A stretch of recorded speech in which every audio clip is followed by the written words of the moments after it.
హైదరాబాద్ లోని చర్లపల్లి డ్రగ్స్ కేసులో Mumbai crime branch పోలీసులు కీలక విషయాలు వెలికితీశారు.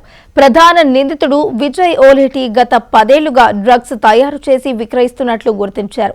చర్లపల్లి, నాచారం ప్రాంతాల్లో మెపెడ్రిన్ డ్రగ్ తయారు చేసి గ్యాంగ్ గా ఏర్పడి హైదరాబాద్ లో అమ్మకాలు జరుపుతున్నారు.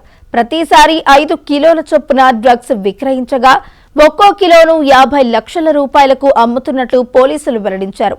ఇక ఇదే అంశంపై మరింత సమాచారం మా ప్రతినిధి సుచిత అందిస్తారు. దేశంలోనే అతి పెద్ద డ్రగ్స్ గుట్టురట్టయింది. ప్రస్తుతం మనం అక్కడే ఉన్నాం. అది కూడా మేడ్చల్ జిల్లా చెర్లపల్లిలోని నవోదయ ఇండస్ ఎస్టేట్ అనే కాలనీలో అయితే మొత్తం ఇక్కడ అన్ని కూడా ఇండస్ట్రియల్ ఏరియా అయితే మొత్తం పూర్తిగా ఇండస్ట్రీస్ ఉండే ఏరియా.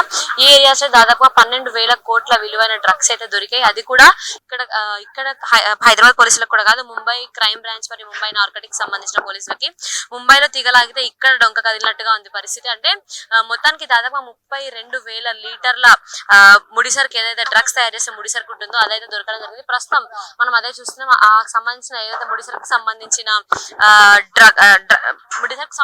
ఉంటుందో దానంతా కూడా ప్రస్తుతం ముంబైకి తరలించడానికి అయితే పోలీసులు మరియు అలాగే సిబ్బంది కూడా పంపిస్తారని చెప్పుకోవచ్చు. ప్రస్తుతం లారీలో కూడా మొత్తం అయితే లోడ్ చేసి సాయంత్రం లోపు మొత్తం పూర్తి 159 అయితే ఇలాంటి డ్రమ్స్ అయితే ఉన్నాయని చెప్తున్నారు.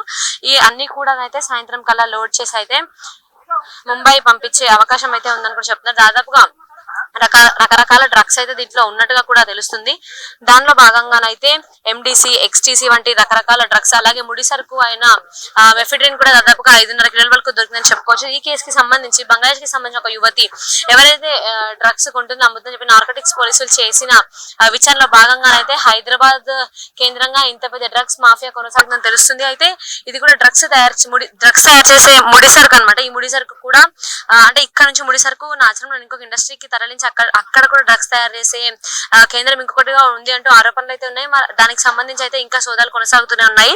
అయితే ముంబైకి సంబంధించిన క్రైమ్ బ్రాంచ్ టీం అలాగే నార్కోటిక్స్ వాళ్ళైతే వచ్చి అయితే పూర్తి స్థాయిలో చేసిన సోదాల్లో ఇవన్నీ